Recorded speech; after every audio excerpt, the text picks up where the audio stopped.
In this video, we're going to go over how to create a rocking heel a for a reverse foot lock. So what I have here is just a very basic foot roll on a foot rig, just using the simple Lightning RFL here. Um, so as you can see on the heel, it comes back like that. I'm just going to move the center of gravity down just a little bit so you can get a sense. And the rig's only set up on the left foot, so that's why the right foot's going down like that. Yeah, so what we have here is just a simple rocking motion, or just a basic lifting of the heel for a reverse foot. Now, one thing I notice here is the heel is moving based off of this one pivot here. So it doesn't get necessarily a truly realistic motion for the heel just because it is really adhering to this one point. It's not really moving. When we come back on our heel moves back a little bit, um, along with rotating up. And the other thing, depending on where the pivot of your heel joint is, you can see that the heel does go beneath the ground plane here, which is obviously not what we're looking for. So what we're going to do is we're going to just use a simple utility node to connect into the rotate pivot translate of this joint so that it will move back and a little bit up as the heel lifts up.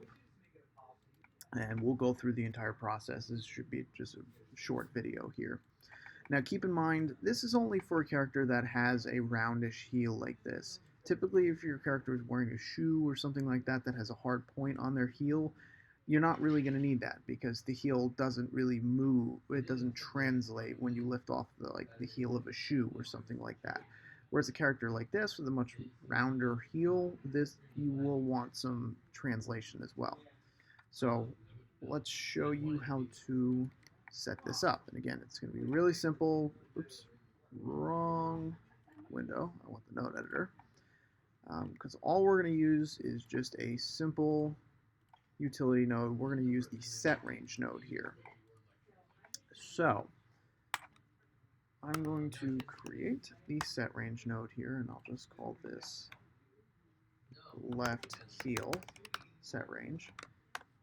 And this doesn't have to be just for the heel. This could be for your banking as well. It's kind of just up to you depending on how your character is modeled. So we're going to take the rotation of the joint that's set up via the set-driven key here. So that's rotate Z. And we're going to plug this into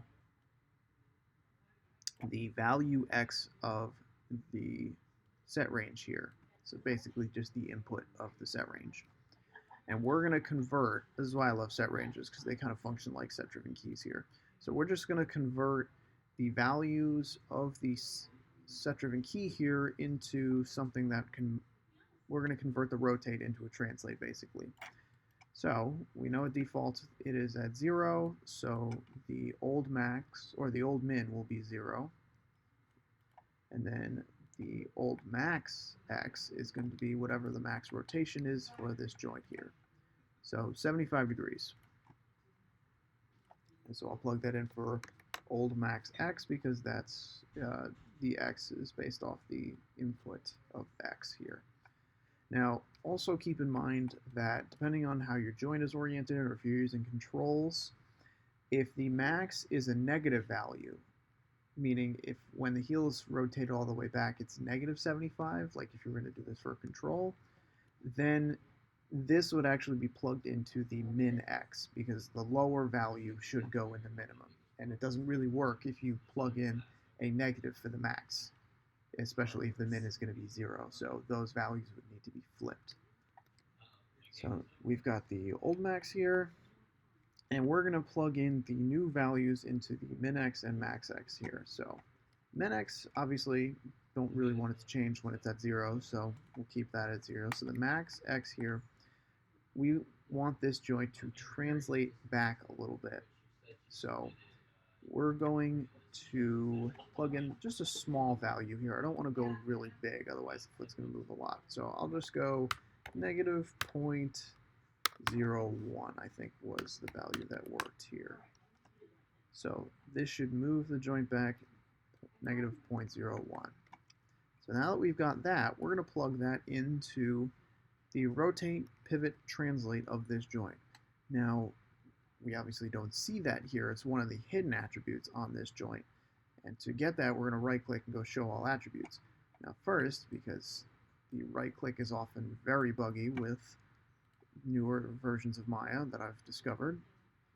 So I double right-clicked over here just to make sure it wasn't going to freak out on us. So now we right-click on the node and we go to Show All Attributes here. And there are a ton of attributes, but the one we're looking for is way down here. It's listed alphabetically. Rotate, pivot, translate. Now you see the rotate pivot here. The difference between these two is the rotate pivot is going to move the pivot of the rotation, but it's going to take the orientation of the joint into account. So if I want to move this backwards in Z, technically, since the joint is now oriented this way, it would move it down, which I don't necessarily want. I want it to just move it out. So I don't want to take orientation into account. And so that's why we're going to use the rotate, pivot, translate, because it doesn't take orientation into account. So I'm going to take the out value X here and plug it into the rotate, pivot, translate Z. And you see, it moves a little bit. That's one thing I can't stand with the node editor right now, is that it kind of reorganizes everything, despite me telling it not to. But we're just going to power through that. So now, if I look at the set-driven key here, you can see not only is it lifting up, but it's also moving back a little bit. So we're getting a little bit of that motion, which is good. That's kind of what we're looking for. And if it's not moving as much as you would like it to, you can always adjust the value of the set range here. That's why I really like these, is because you can kind of adjust essentially set-driven key on the fly. So now that we got it moving back a little bit more, it's good. But we still run into the problem where the heel's going through.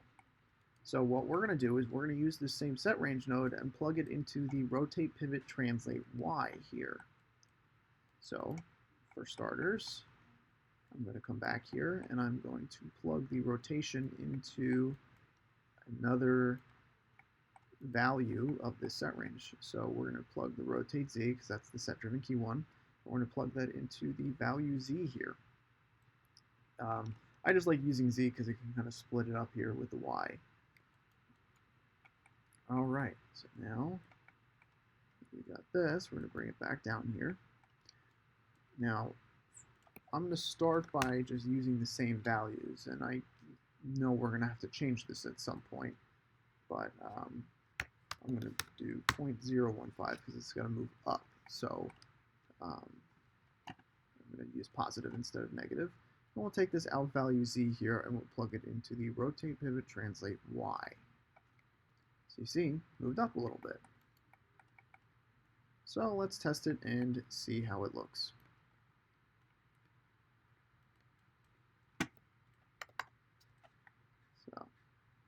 So as you can see, we're running into one problem where the joint is kind of floating here because we're not creating any, it's automatically moving in Y from the get-go. It's not staying down and then moving up once the heel hits.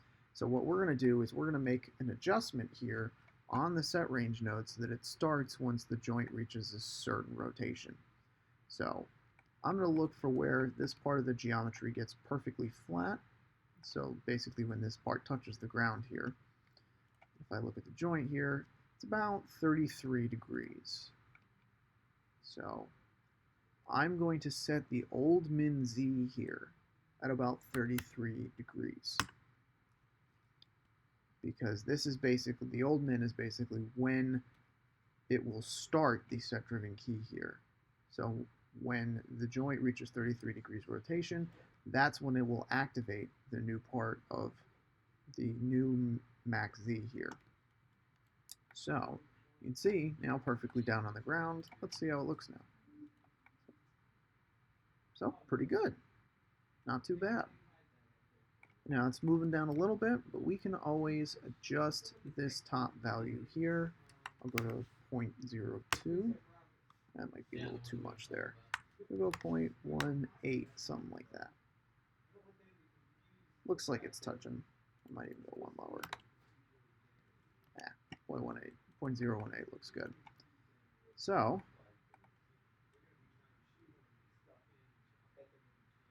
now you see the heel is now not only moving backwards, but you see we're getting the heel is staying above the ground plane. Heel staying level with the ground as the heel translates back. So we're getting a true rocking heel here.